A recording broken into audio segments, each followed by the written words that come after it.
এই সকল সেবা দিয়ে থাকি। আমরা সেই ধরনের সংগঠন নয়, আমরা অ্যাডভোকেসি অর্গানাইজেশন।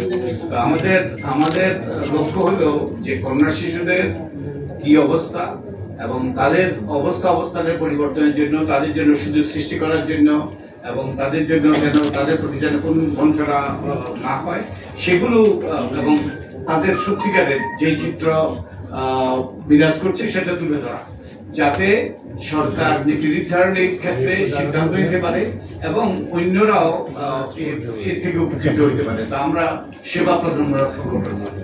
ধন্যবাদ। তারা কিন্তু যেমন মহিলা এক্সিবিশন, আমরা কিন্তু ওই কাজগুলো করি, প্রোটেকশনে তাদের আসলে লিগাল সাপোর্ট, এটা তারা কিন্তু রেফার করে আমাদের। আমরা একটা কোয়ালিশন, 206টা সংগঠনের একটা কোয়ালিশন, তো ওই সংগঠনগুলো বিভিন্ন ধরনের সেবা দিয়ে থাকে। আমরা এই তথ্যগুলো একত্রিত করে যাতে আমরা রেফার করি, আমাদের কাছে যখন আসে আমরা রেফার করি। ওকে।